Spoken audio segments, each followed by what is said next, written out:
প্রবল প্রতাপশালী শেখ মুজিবের শাসনের অবসান হয়েছে, সারা দেশে কারফিউ জারি হয়েছে। কিন্তু কি অবাক ব্যাপার, কারফিউ ভেঙে দলে দলে উৎফুল্ল জনতা নেমে আসছে রাস্তায়। চারিদিকে মুক্তির আনন্দ, এক বর্বর স্বৈরাচারের পতন হয়েছে। তারপর সন্ধ্যাবেলা খন্দকার মোস্তাকের পাশে কোমরে রিভলভার গুজে যেই অফিসার শপথ নেওয়াতে যাচ্ছেন, তিনিই ছিলেন মেজর ডালিম। মেজর ডালিম রাতারাতি হয়ে উঠছিলেন নায়ক, সাহসের প্রতিমূর্তি। তারপরে ৭৫-এর সব বীরকে পাঠানো হলো নির্বাসনে। সে আর এক আলাপ আর একদিন করব। এরপর তিনি শুধু নামই ছিলেন ইতিহাসে। ওনার সাথে আমার প্রথম যোগাযোগ হয় 2019-এ প্যারিসে আসার পরে। ওনার সাথে চ্যাটিং হতো। ওনার একটা ফেবু আইডি ছিল ফ্যালকন আইজ নামে। নানা বিষয় আলাপ হইতো, ব্যাপক পড়াশোনায় ভদ্রলোকের। আমার সাথে ফোনে বা ভিডিওতে কখনো কথা হয়নি, তবে আমার ঘনিষ্ঠ সার্কেলের অনেকের সাথেই নিয়মিত কথা হইতো। আমি কথা বলতে চাইছিলাম, উত্তরে বলছিলেন বলবো সময় হইলেই। আমার স্বাধীনতা উত্তর বাংলাদেশ বইটা প্রকাশিত হইলে পড়তে চাইছিলেন, আমি পাঠাইছিলাম সুইডেনে ওনার এক শিষ্যের কাছে। উনি বই পাইয়া বই হাতে ছবি পাঠাইছিলেন, এটা নিশ্চিত করতে যে ওনার কাছে পৌঁছাইছে। আমি আমার সার্কেলে ওনারে বড় ভাই বলে ডাকতাম। জিজ্ঞেস করতাম, বড় ভাই কেমন আছেন, কি বলেন। কোনো রাজনৈতিক পরিস্থিতিতে জানতে চাইতাম বড় ভাইয়ের রিডিং কি। একটা সময় খেয়াল করলাম উনি ভুলে যাইতেছেন জিনিসপত্র, ডাক্তারি ভাষায় যাকে বলে কগনিটিভ ডিজিজ। তখন থেকে ওনাকে বলতে শুরু করলাম বুড়া। তো জিজ্ঞাইতাম বুড়াটার খবর কি। যাই হোক, উনি নাকি বলছেন যে উনার বয়স ৭৫ বছর, আসলে উনার বয়স ৭৮ বছর। উনার জন্ম 1946 সালে উইকিপিডিয়ার তথ্য অনুসারে। ৬৪ সালে বিমান বাহিনীতে যোগ দেন ঠিক ১৮ বছর বয়সে। বুড়া বয়সে ৩ বছর কমায় বলছে আর কি, আমার অনুমান ভুলে বলছে। এপিসোডের স্ক্রিপ্ট লিখতে লিখতে ওনার ছবিটা খুঁজতেছিলাম, যে ছবিটা দেখাইলাম আমার বই হাতে, ছবিটা পাইতেছিলাম না। তো সুইডেনের বাইরে ফোন দিলাম, তো উনিও খুঁজতেছেন। এর মধ্যে বুড়া ফোন দিছে ওই সুইডেনের বাইরে।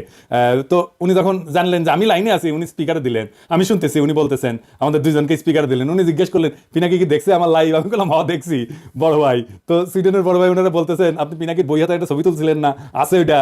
আমি শুনতেছি। তো বুড়া বলতেছে, পিনাকি বই লিখছে নাকি, কই আমি তো দেখি নাই। তো রিসেন্ট মেমোরি নাই হয়ে যাইতেছে, আর্লি সাইন অফ আলঝেইমার্স। যাই হোক, বুড়া আমাদের মাঝে আরো অনেকদিন বাইচা থাকেন। ওনার লাইভ এপিসোড করছে ইলিয়াস। এইটাই সম্ভবত বাংলাদেশের মানুষের সর্বোচ্চ দেখা লাইভ। ইউটিউবে একসঙ্গে সর্বাধিক সংখ্যক দর্শকের লাইভ স্ট্রিমের রেকর্ডটা ৮ মিলিয়ন। তবে এইটা বাংলা ইউটিউবের সর্বোচ্চ, এটা নিঃসন্দেহ। এবং আমার মনে হয় এই রেকর্ড আর কেউ কখনো ভাঙতে পারবে না। এইবার আসেন এপিসোডের প্রসঙ্গে। বাম, আওয়ামী লীগ আর প্রগতিশীল বিএনপি পুচ্ছে আগুন লাগিয়েছে একই সাথে। যাই হোক, আমি সবগুলা আগুন নিয়ে আজকে কথা বলবো না, কয়েকটা আগুন নিয়ে কথা বলি। প্রথম অভিযোগ কি, মেজর ডালিম নাকি খুনি। আসলে কি মেজর ডালিম খুনি? আসলে না, খুঁজে দেখি। বিপ্লবী এবং সৈনিকদের খুনি বলা যায় না, কারণ তাদের কর্মকাণ্ড এবং উদ্দেশ্য সাধারণ অপরাধীর সাথে তুলনা করা যায় না। আদালত যখন প্রাণ নেয় সেটাকে খুন বলা যায়? একজন সৈনিক যখন দেশের শত্রুকে হত্যা করে সেটা কি অপরাধমূলক কাজ? একজন নারী যখন তার ধর্ষককে হত্যা করে ফেলে ধর্ষণের সময়, সেটা কি অপরাধ? না, সেটা না। কেন না? এর কয়েকটা কারণ আছে, বুঝে দেখি। ১ নম্বর কারণ, নৈতিক পার্থক্য, মোরাল জাস্টিফিকেশন। বিপ্লবীরা সাধারণত বিদ্যমান শাসন ব্যবস্থার অন্যায় বা নিপীড়নের বিরুদ্ধে সংগ্রাম করে। তাদের কর্মকাণ্ড একটা বৃহত্তর সামাজিক এবং রাজনৈতিক পরিবর্তনের উদ্দেশ্যে পরিচালিত হয়, বৃহত্তর স্বার্থে। নৈতিক দৃষ্টিকোণ থেকে এটা ন্যায় যুদ্ধ, জাস্ট ওয়ার, এই ধারণার সাথে সম্পর্কিত। সৈনিকেরাও একটা প্রতিষ্ঠিত রাষ্ট্র বা আদর্শ রক্ষার জন্য কর্তব্য পালন করেন। ২ নাম্বার, উদ্দেশ্যের মাহাত্ম্য, এটাকে ইংরেজিতে বলে এন্ডস ভার্সেস মিনস। বিপ্লবী বা সৈনিকদের কর্মকাণ্ডের উদ্দেশ্য ব্যক্তিগত স্বার্থ না, বরং এটা বৃহত্তর সমাজ জাতির জন্য। দার্শনিক ইমানুয়েল কান্ট বা জন স্টুয়ার্ট মিলের মতবাদে উদ্দেশ্যের গুরুত্ব এবং প্রভাব নিয়ে আলোচনা আছে। মিলের উপযোগবাদ বলে একটা তত্ত্ব আছে। এটা অনুযায়ী যদি একটা কর্ম বৃহত্তর জনগণের কল্যাণে হয় তবে সেটা নৈতিকভাবে গ্রহণযোগ্য। ৩ নাম্বার, সমাজের দৃষ্টিভঙ্গি বা পারসেপশন বাই সোসাইটি। সমাজ সাধারণত সৈনিকদের রক্ষক এবং বিপ্লবীদের ন্যায়ের প্রতীক হিসাবে দেখে। সময়ের সঙ্গে অনেক বিপ্লবীকে নায়ক হিসেবে স্বীকৃতি দেওয়া হয়। এটার আইনি ব্যাখ্যাও আছে। ১ নম্বর হইতেছে যে লেজিটিমেসি অফ অ্যাকশন, মানে রাষ্ট্রীয় বৈধতা। সৈনিকদের কর্মকাণ্ড রাষ্ট্রীয় আদেশের আওতায় ঘটে। আন্তর্জাতিক আইন অনুযায়ী যুদ্ধ বা প্রতিরক্ষায় হত্যা বৈধ, যদি তা যুদ্ধের আইন মেনে চলে। ২ নম্বর হচ্ছে রাজনৈতিক লড়াই বনাম অপরাধ, পলিটিক্যাল স্ট্রাগল ভার্সেস ক্রাইম। বিপ্লবীরা সবসময় বিদ্যমান আইন ভঙ্গ করে। বিপ্লব বা অভ্যুত্থান বিদ্যমান আইনের উপরে। সেই জন্য বিপ্লবীদের কর্মকাণ্ডকে অপরাধ হিসেবে বিবেচনা করা যায় না, কারণ আইন এটা সংজ্ঞায়িত করে বা ডিফাইন করে অপরাধ, আর বিপ্লব এটার উপরে। তা উপরে থেকে এই অপরাধের ডেফিনেশন তো বিপ্লব গ্রহণ করবে না। জুলাই বিপ্লবে পুলিশ নিহত হয়েছিল, মারা গেছিল, মেরে ফেলা হয়েছিল, এটা অপরাধমূলক কাজ না, এটা বিপ্লবী সহিংসতা। এই জন্যই এই হত্যার বিচার করা যাবে না, কারণ বিপ্লব অভ্যুত্থান আদালত বা আইনের চাইতে বড়। যদি পুলিশ হত্যার বিচার হয় তাহলে ধরে নেবেন বিপ্লব পরাজিত। ১৫ই আগস্টের বিপ্লব পরাজিত হয়েছিল জন্যই আগস্ট বিপ্লবের নায়কদের বিচার এবং ফাঁসি হয়েছিল। ৩ নম্বর হইতেছে যে ইচ্ছাকৃত হত্যা বনাম কর্তব্য, ইন্টেনশনাল কিলিং ভার্সেস ডিউটি। সাধারণ অপরাধী ব্যক্তিগত স্বার্থে হত্যা করে, অন্যদিকে সৈনিকেরা যুদ্ধক্ষেত্রে এবং বিপ্লবীরা সামাজিক রাজনৈতিক কাঠামো এবং বিদ্যমান ব্যবস্থা বদলের উদ্দেশ্যে কাজ করে, এবং এর ক্ষেত্রে বিপ্লবী সহিংসতা হয়। এইটা তাদের কাজকে ইচ্ছাকৃত হত্যাকাণ্ড থেকে আলাদা করে। সেই জন্যই তাদের কাজগুলোকে ইচ্ছাকৃত হত্যাকাণ্ড থেকে আলাদা হয়ে যায়। শেখ মুজিবকে কেউ খুন করেনি, সে অভ্যুত্থানে নিহত। তার পরিবারের সদস্যদের কেউ খুন করেনি, তারাও অভ্যুত্থানে নিহত। দ্বিতীয় অভিযোগ হচ্ছে মেজর ডালিম শিশু হত্যা করেছে। আবার ইন্টারেস্টিংলি কৌতুকপ্রদভাবে এটা আইসিসি বামেদের কাছ থেকে, হ্যাঁ, মেজর ডালিম কি শিশু হত্যা করেছে?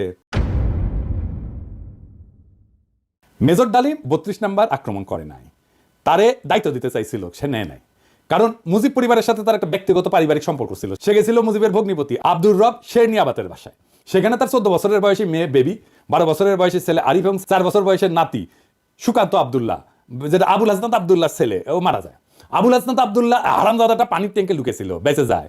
কিন্তু কথা হইতেছে বাড়ির নারী আর শিশুদের বন্দুকের মুখে ফেলায় পানির ট্যাঙ্কে লুকেছিল কেন হারামজাদাটা? ওইটা জয় বাংলা হইলে তো আরো সুবিধা হইলেনি। যাই হোক, এবার আসেন দেখি মহান বিপ্লবের সময় শিশুদেরকে হত্যা করা হয়েছিল যতগুলো বিপ্লব হয়েছে ইতিহাসে, যেগুলো নাম জানি আমরা, যেগুলো নিয়ে কাইট হয়ে পড়ে যায় বিপ্লবীরা। আসেন সেটা দেখি। ফরাসি বিপ্লবের সময় লুই শার্লস, যাকে লুই সপ্তদশ বলা হয়, মানে রাজা ষোড়শ লুই এবং মেরি আতরনাথের ছোট ছেলে, বন্দী অবস্থায় খাইতে না দিয়ে কারাগারে রেখে মৃত্যুর দিকে ঠেলে দেওয়া হয়। যখন তার মৃতদেহ বের করা হচ্ছিল, তার শরীরে কোনো মাংস ছিল না, কঙ্কালের উপরে চামড়া। বিপ্লবীরা হত্যা করবে না, কারণ তাদের পবিত্রতা নষ্ট হবে, কিন্তু খাইতে না দিয়া দিনের পর দিন কষ্ট দিয়া মেরে ফেলা যাবে। তো ফরাসি বিপ্লব নিয়ে আধিখ্যাত তো করে সবাই। আবার রুশ বিপ্লব নিয়ে তো বামেরা কাইট হয়ে পড়ে যায় না? যে বামেরা কবে তাদেরকে কইবেন এটা, যে রাশিয়ার জার দ্বিতীয় নিকোলাস এবং তার পরিবারের সদস্যদের বন্দী করে কমিউনিস্টরা। জার কিন্তু তখন ক্ষমতায় না, জারের ক্ষমতা অনেক আগেই চলে গেছে। কমিউনিস্টরা কিন্তু জারের কাছ থেকে ক্ষমতা নেয়নি। কমিউনিস্টরা কেরেনস্কি সরকারকে উৎখাত করে ক্ষমতা নিয়েছে, মানে লেনিন। ক্ষমতা নেওয়ার পরে 18 সালের 17 জুলাই একসাথে হত্যা করে এই জারের পরিবারকে, তার স্ত্রী আলেকজান্ড্রা এবং তাদের 5 সন্তান, অলগা, তাতিয়ানা, মারিয়া, আনাস্তাসিয়া এবং অ্যালেক্সি। লেনিন মনে করছিল জারের পরিবার যদি বাইসে থাকে তাহলে তারা রাজতন্ত্র পুনরুদ্ধারের জন্য কাজ করতে পারে। এই জন্য পুরা পরিবারকে হত্যা করার সিদ্ধান্ত নেওয়া হয়। পরিবারের সকল সদস্যদেরকে কমিউনিস্ট বিপ্লবীরা গুলি করে হত্যা করে, পরে তাদের মৃতদেহ অ্যাসিড দিয়ে বিকৃত করে মাটিতে পুঁতে ফেলা হয়। এর মধ্যে আনাস্তাসিয়া নিকোলায়েভনার এর বয়স ছিল 17 বছর, আর অ্যালেক্সি নিকোলায়েভিচের বয়স ছিল মাত্র 13 বছর। দুই ক্ষেত্রেই প্ল্যান করে মারা হয়েছে। অনেক পরে 15 আগস্টে শিশুরা মারা গেছে কোল্যাটারাল ড্যামেজে, প্ল্যান করা হয়নি যে শিশুদের মারা হবে। এখন আমরা যদি বলি মেজর ডালিমেরা তো শিখেছে ফরাসি আর রুশ বিপ্লব থেকে, উত্তর আছে আগে বামেরা লেনিনের বিচার করুক, ফ্রেঞ্চ রেভলিউশনের বিপ্লবীদের বিচার করুক, জবাব আনুক, আমরা তারপরে জবাব দেব। এখন অনেকের মনে প্রশ্ন হয়েছে যে মেজর ডালিম কি তাহলে দেশে ফিরবেন বা ফিরতে পারবেন? আমাকে সুইডেনের ভাই, বড় ভাই, যিনি মেজর ডালিমের শিষ্য, উনি বলছেন ওনারে তো দেশে আনা দরকার, উনি অবশ্যই দেশে আসবেন। আমরা নতুন সংবিধান লিখলে 15 আগস্টকে বিপ্লবী অভ্যুত্থানের মর্যাদা দেব, আগের রায় বিচার সবকিছু ইনভ্যালিড হয়ে যাবে। তিনি তখনই বীরের বেশে দেশে ফিরবেন। 24 বিপ্লব যারা নির্মাণ করছে তাদের অনেকেরই আইডল ছিলেন মেজর ডালিম, অন্তত আমার তো ছিলেনই। ওনার নাম আমরা আকাশে লিখে রাখবো, ঈসা খান তিতুমির, হাজী শরীয়তুল্লাহর সাথে। বাংলাদেশে যতবার জালেম আসবে ততবার মেজর ডালিমেরা জন্মাবে। কখনো তাদের নাম হবে আবু সাইদ, কখনো তাদের নাম হবে মীর মুগ্ধ, কখনো তাদের নাম হবে ওয়াসিম, আনাস। আমরা এক একটা তারার নাম দেব এই বীরদের নামে। 24 বিপ্লব একটা প্রকৃত বিপ্লব হয়ে উঠবে যদি আমরা নতুন সংবিধান লিখে মেজর ডালিমকে দেশে ফিরে আনতে পারি। সেই দিন হবে বিপ্লবের প্রকৃত বিজয়।